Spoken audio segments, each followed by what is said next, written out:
warahmatullahi wabarakatuh.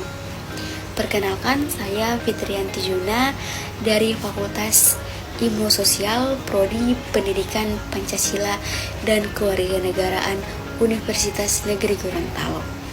Nah, di sini saya akan menjelaskan materi analisis ilmu negara.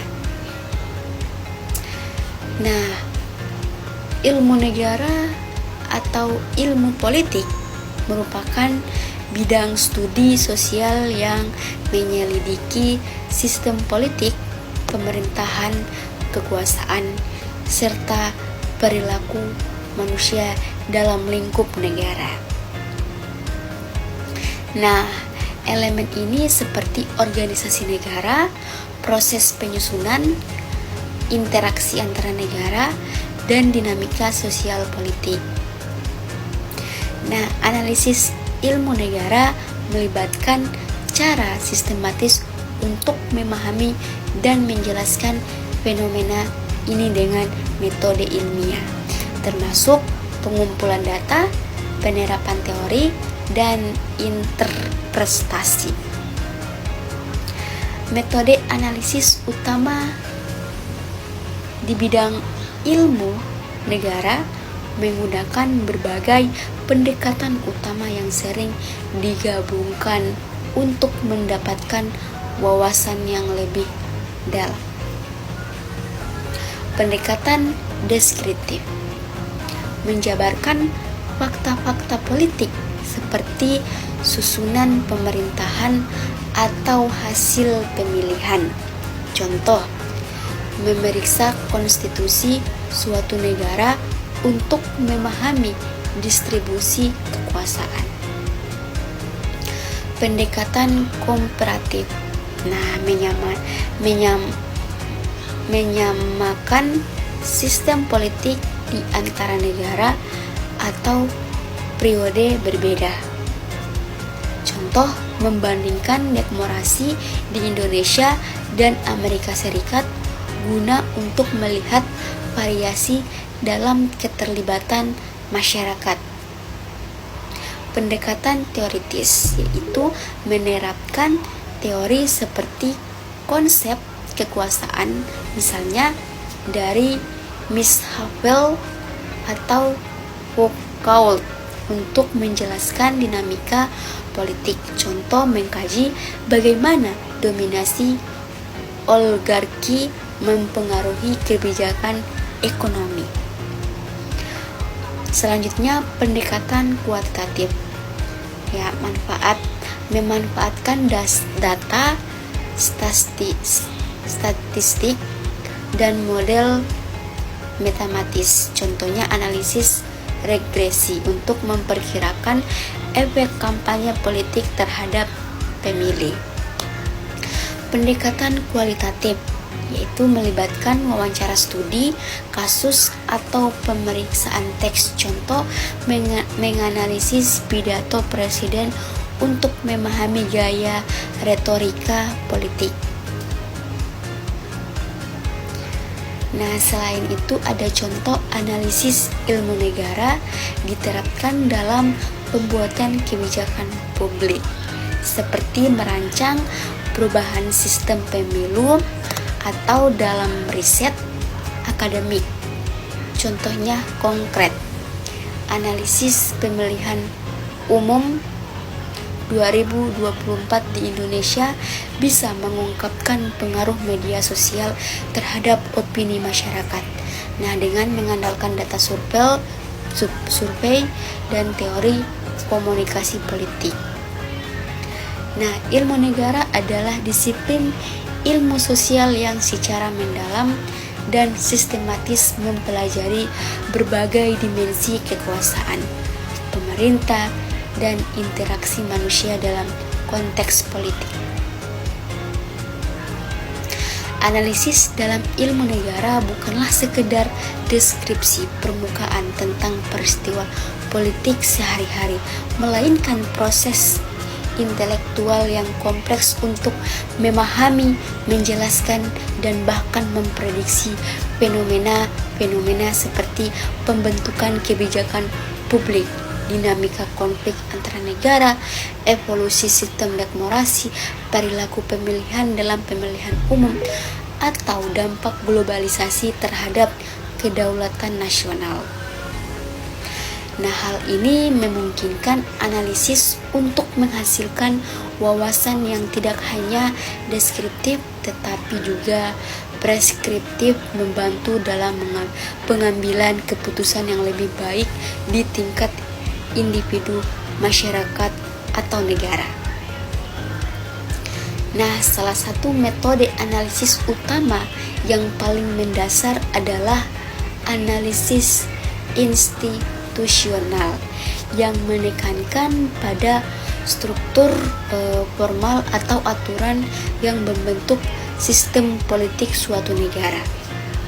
Nah, dalam pendekatan ini, analis memeriksa elemen seperti konstitusi, undang-undang dasar, pembagian kekuasaan antara cabang eksekutif, legislatif, dan yudikatif, serta peran lembaga seperti Bank Sentral atau Komisi Pemilihan Umum.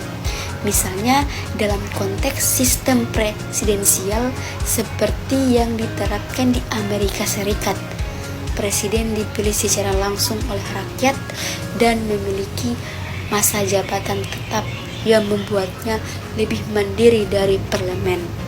Sebaliknya, dalam sistem parlementer seperti di Inggris atau Indonesia, Perdana Menteri atau Presiden bergantung pada dukungan mayoritas di parlemen, sehingga pemerintah bisa jatuh jika kehilangan kepercayaan. Nah, analisis ini bisa diperdalam dengan mempelajari bagaimana desain institusi ini mempengaruhi respon terhadap krisis, seperti bagaimana sistem parlementer di Kanada memungkinkan pergantian cepat pemerintah selama pandemi COVID-19 untuk mengadopsi kebijakan kesehatan yang lebih agresif. Sementara sistem presidensial di Brasil menghadapi kebutuhan karena presiden yang kuat menolak langkah-langkah lockdown. Data historis dari studi kasus seperti reformasi konstitusi di Amerika Selatan. Nah, ini menunjukkan bahwa institusi yang inklusif dan transparan dapat mencegah konflik etnis, tetapi juga institusi lemah seperti di beberapa negara Afrika. Nah, hal ini bisa memperburuk korupsi dan ketidakstabilan.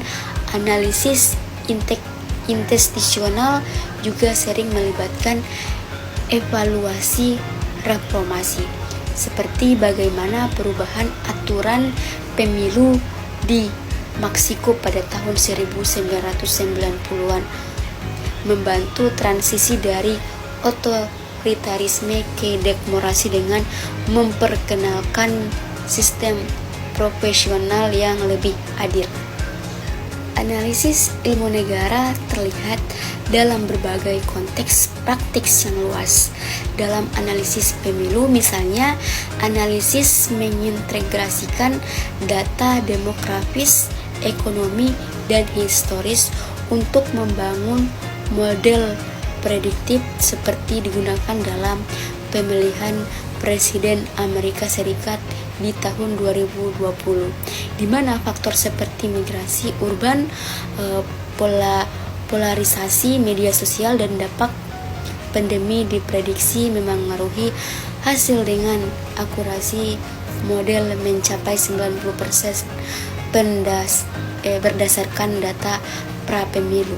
Nah, analisis kebijakan publik mengevaluasi dampak program seperti reformasi kesehatan universal di negara-negara seperti Kanada atau Indonesia dengan membandingkan indikator kesehatan, biaya, dan kepuasan publik sebelum dan sesudah, serta mempertimbangkan variabel seperti alokasi anggaran dan resistensi politik dari kelompok lobby.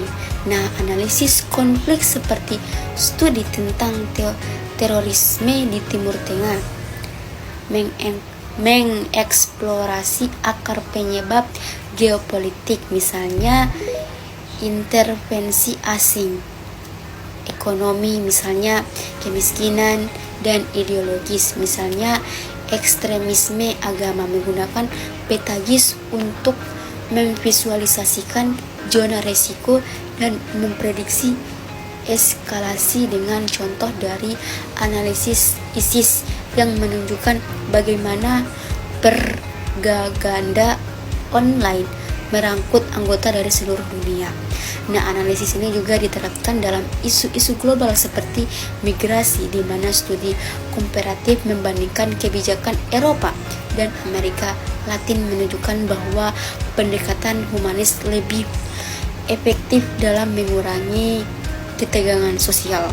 Nah, jadi secara keseluruhan analisis ilmu negara memiliki relevansi yang sangat besar dalam dunia modern, membantu pembuatan kebijakan, merancang strategi yang efektif seperti menjaga konflik etnis melalui dialog inklusif atau memperkuat demokrasi melalui reformasi elektoral.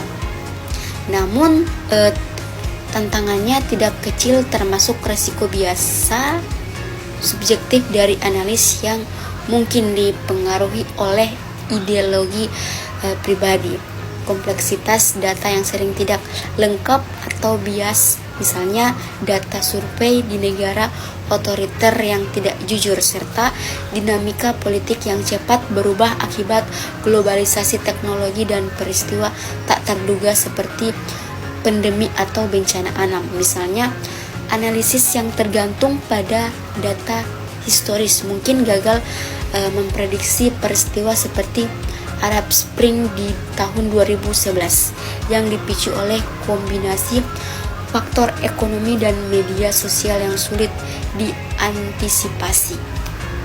Untuk mengatasi ini, analisis sering menggunakan pendekatan triangulasi, menggabungkan multiple metode dan sumber untuk meningkatkan keakuratan serta etika penelitian yang ketat untuk menghindari manipulasi data.